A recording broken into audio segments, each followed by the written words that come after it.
வணக்கம் நண்பர்களே, மீண்டும் எங்களது மற்றொரு புதிய காணொளியை உங்களுக்கு வழங்க உள்ளோம். முந்தைய காணொளியில் உங்கள் பெயர், பாலினம் மற்றும் பிறந்த தேதி பற்றிய விவரங்களை திருத்துவது அல்லது மாற்றுவது பற்றி நாங்கள் கூறினோம். இன்றைய காணொளியில் நாங்கள் உங்களுக்கு பெற்றோர் அல்லது கணவரின் பெயர், உறவு மற்றும் திருமண நிலையில் உள்ள திருத்தம் பற்றி கூறுவோம். உங்கள் பெற்றோர் அல்லது கணவரின் பெயரில் ஏதேனும் மாற்றம் செய்ய விரும்பினால் அதற்கான சில ஆவணங்களை இணைக்க வேண்டும். சரியான ஆவணங்களின் பட்டியல், அதாவது மாற்றங்களுக்கான சான்றுகள் உங்கள் திரையிலும் விளக்கப்பெட்டியிலும் கொடுக்கப்பட்டுள்ளது. அதை சரிபார்த்து சேமிக்கவும். முந்தைய காணொளியில் உங்கள் பெயரில் பெரிய மாற்றம் மேஜர் மற்றும் சிறிய மாற்றம் மைனர் என 2 வகையான மாற்றங்கள் இருப்பதை நாங்கள் உங்களுக்கு கூறினோம். அதேபோல பெற்றோர் அல்லது கணவரின் பெயரில் மாற்றம் செய்ய பெரிய மாற்றம் மேஜர் சேஞ்ச், சிறிய மாற்றம் மைனர் சேஞ்ச் என 2 வகை மாற்றங்கள் உள்ளன.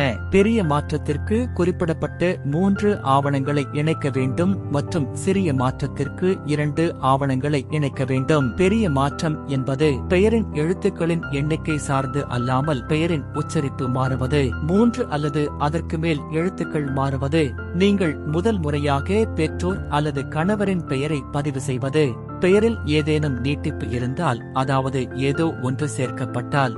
சிறிய மாற்றம் என்பது 3 எழுத்துக்களுக்கு குறைவான எழுத்துக்கள் மாறும்போது மற்றும் பெயரின் உச்சரிப்பு மாறாமல் இருப்பது. மிஸ்டர், டாக்டர், மிஸ்ஸஸ், மிஸ் போன்ற வார்த்தைகளை பெயரிலிருந்து நீக்கும் போது. திருமண நிலையில் ஏற்படும் மாற்றங்களுக்கான சான்றுகள், அதாவது ஆவணங்களின் பட்டியல் உங்கள் திரையிலும் விளக்கப்பெட்டியிலும் கொடுக்கப்பட்டுள்ளது. தயவு செய்து சேமிக்கவும். பெரிய மாற்றங்களுக்கு இந்த ஆவணங்களில் ஏதேனும் 3, சிறிய மாற்றங்களுக்கு ஏதேனும் 2 ஆவணங்களும் இணைக்கப்பட வேண்டும். இப்போது திருமண நிலை மாற்றத்திற்கான பெரிய மாற்றம் மற்றும் சிறிய மாற்றம் என்ன என்பதை பார்ப்போம். உறுப்பினரின் மரணத்தால் திருமண நிலையில் ஏதேனும் மாற்றம் ஏற்பட்டால் அது ஒரு பெரிய மாற்றமாக இருக்கும். மற்ற எல்லா நிகழ்வுகளிலும் சிறிய மாற்றமாக இருக்கும். திருமண நிலையை தவிர உங்கள் முழு சேவையிலும் மற்ற எல்லா மாற்றங்களையும் நீங்கள் ஒருமுறை மட்டுமே செய்ய முடியும் என்பதை நினைவில் கொள்ளவும். மேலும் திருமண நிலையை 2 முறை மாற்ற உங்களுக்கு அனுமதி உண்டு.